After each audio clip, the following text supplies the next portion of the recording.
Thank you for joining us. We appreciate you taking the time to learn about the funding options as they relate to your community. This meeting has been recorded and is available on the city webpage for you to share with your neighbors and help to educate them about this topic. Tonight, we will be covering the history of the district and the replacement district details and then next steps. We will start our presentation with Rod Pruitt, the city administrator, on the history of the district. Rod? Okay, thank you.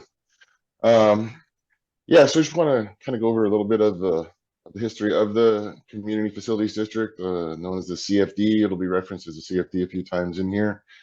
It was originally created in 2006, and the reason that it was created was to help with the financing of infrastructure that was needed for development. So back in 2006, there in the general plan, the city had envisioned a certain amount of growth based off of development, and there were major projects that would have needed to be done in order to support that development. And this community facilities district was created to help finance the difference between what revenues would be generated from development and what those infrastructure needs would cost. There were major types of infrastructure improvements that were between water, sewer, storm drain, streets and roads, those types of projects. There was a couple of major projects that were contemplated at that time because of growth. One of those was a new sewer plant, and another one was a full-blown interchange at the State Route 233 and Highway 99 interchange. Both of those were pretty large projects and pretty expensive at the time, but there was a lot of growth that was envisioned because this was pre-2008, before the recession. Housing was booming. Everything was being sold as soon as it was built.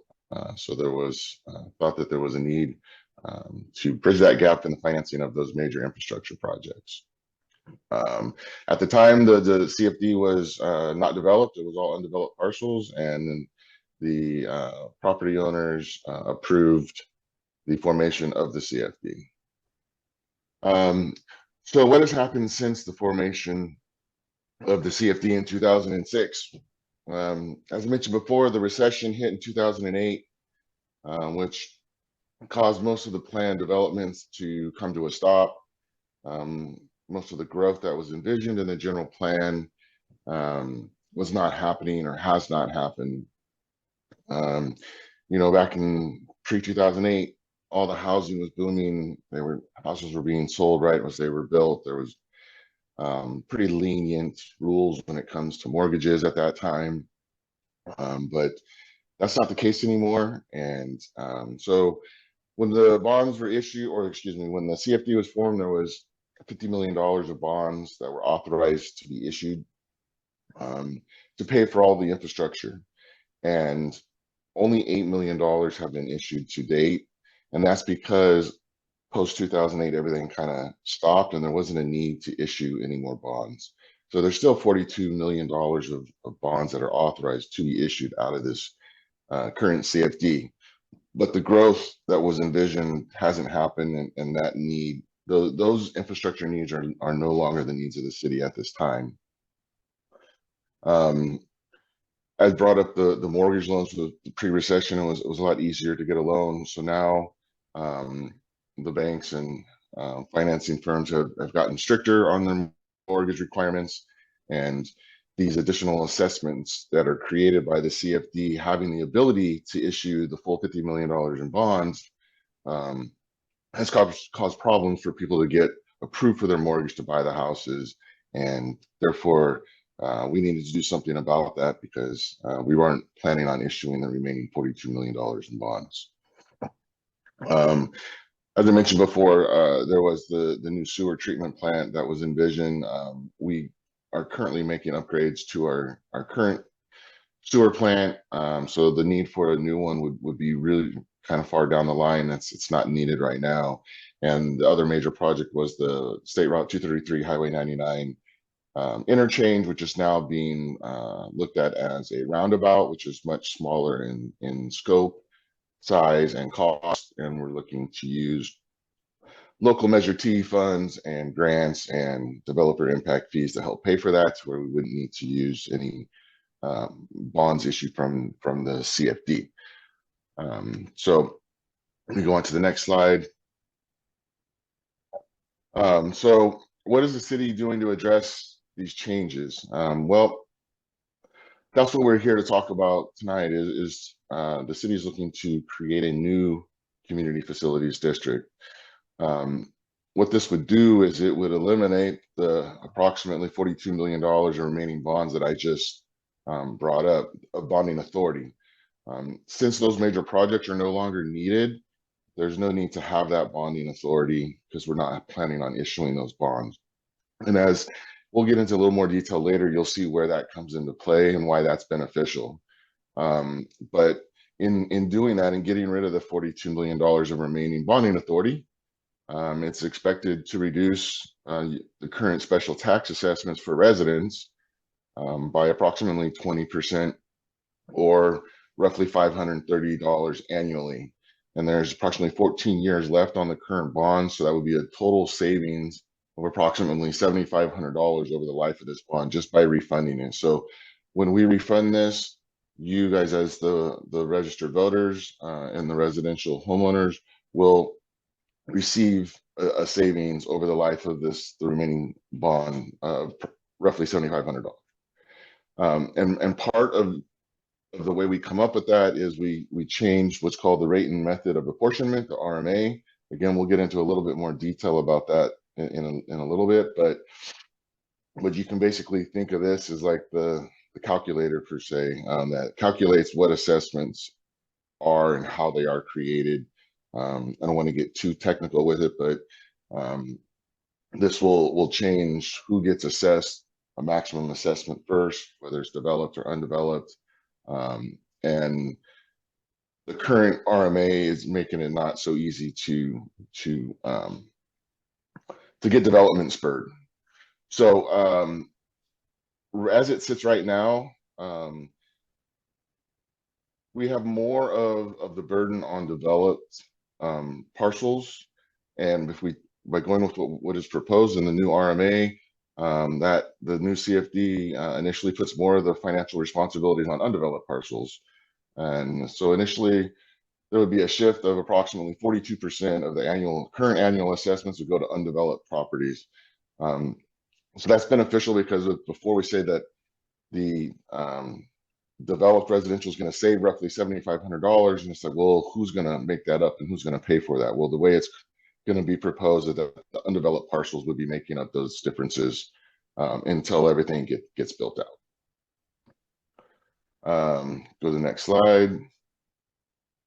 And so what is the goal of this meeting? What is the city trying to do? Really, the main two things we're trying to do is to inform and educate. And informing the registered voters that are currently in the 2006-1 CFD of the city's intent to create a new CFD, which would then eliminate the CFD that is currently there. Also to inform as to why we're exploring this and why are we intending to do that. So I think that we've shared some of the facts and the circumstances to show why we are considering doing that, and to finally educate, with the facts and circumstances, so that when it comes time to make a decision on your vote, that it's an educated decision and you understand exactly why the city is creating a new CFD. And that really would conclude my part of the presentation on the city's behalf.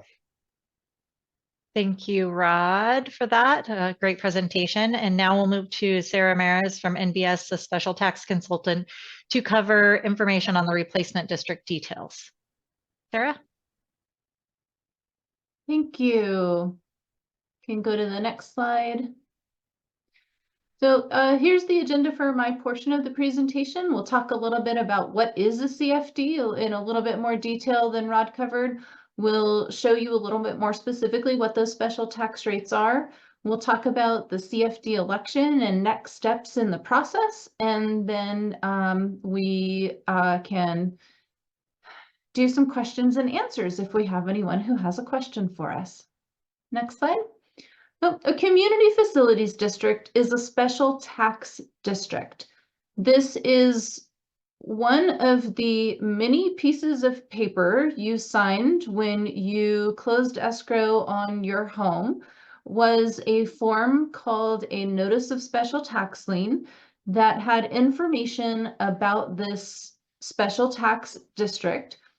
This is a dollar amount that is included annually on your property tax bill as part of the overall program. So you would have on that property tax bill, and many of you I know have closed escrow fairly recently, so you may be in that weird interim period where you perhaps have not yet seen a property tax bill because it went to the builder, or you're only getting the supplemental bill later, things of that nature. But this is an item that shows up on your property tax bill along with your general or ad valorem property taxes and other line items that may be included there for things like a community college district or mosquito abatement or what have you. So it's a line item on that property tax bill. The purpose, as Rod mentioned, of the initial community facilities district from 2006 was to finance facilities and fund services. The purpose of this CFD is to refinance the debt that is outstanding, eliminate the additional authorization for bonded indebtedness, as well as continue to fund public operation and maintenance of public services, such as public safety, park maintenance, and storm drain services.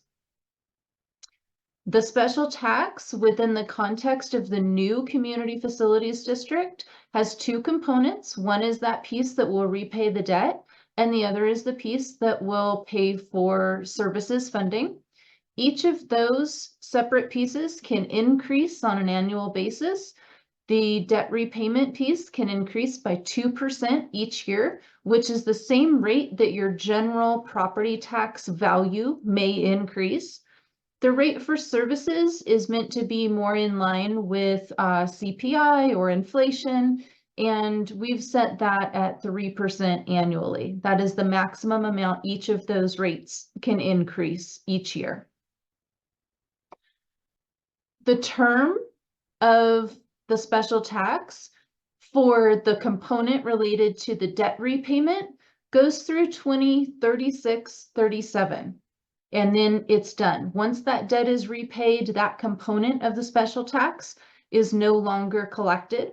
However, services that component would be collected as long as required to fund those ongoing services provided by the city.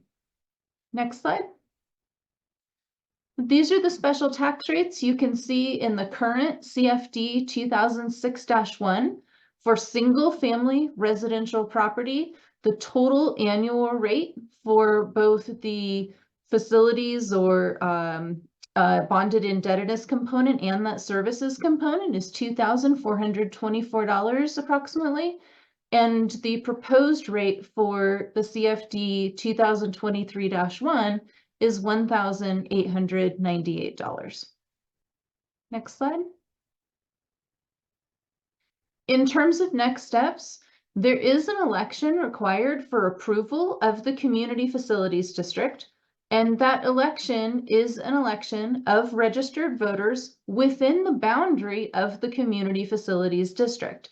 So this is not a citywide election because the whole city is not included within the CFD. The timing of the upcoming events is as follows. The week of February 4th, ballots will be mailed to registered voters, and those are folks who were registered to vote as of November 14th. February 20th is Election Day, so that's the date by which ballots are due to be turned in, and they should be turned into the city clerk's office at the city. In March of 24, the election will have been canvassed and the election results will be announced at a city council meeting. And as I mentioned, this is a special tax that gets added to the property tax bill. So for the 24-25 fiscal year, that process concludes in August of 2024. The special taxes are added to the property tax bill.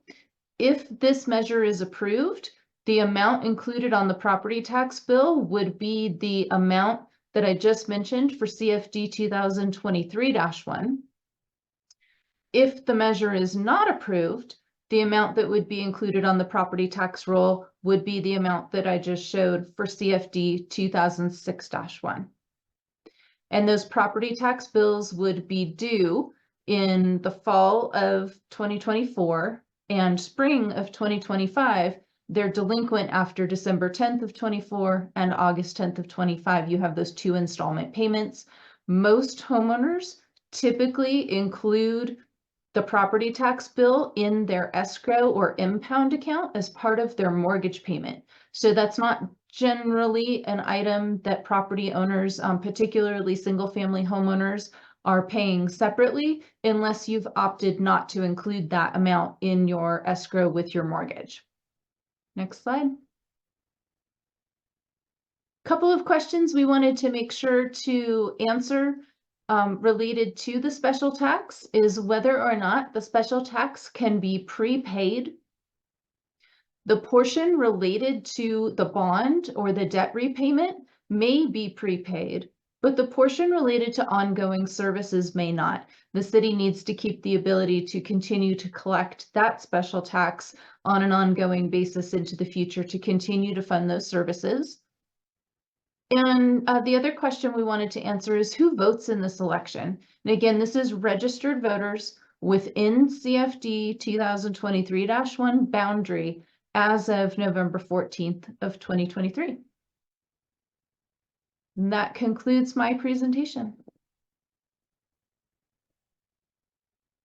Thank you, Sarah, for that presentation. If you are watching this presentation and you have questions, please feel free to reach out to the City of Chowchilla. Rod Pruitt can be reached at his email address, which is rpruitt, RPRUETT at thecityofchowchilla.org, or you can call the phone number at the front desk there, which is 1-559-665-8615, and get any of your questions answered. Please feel free to share this video with your neighbors and make sure to reach out with us with any additional questions that come up. We will be hosting a community meeting in person here in the upcoming months to answer any questions in person that you may have as well. So thank you for taking the time to watch this video.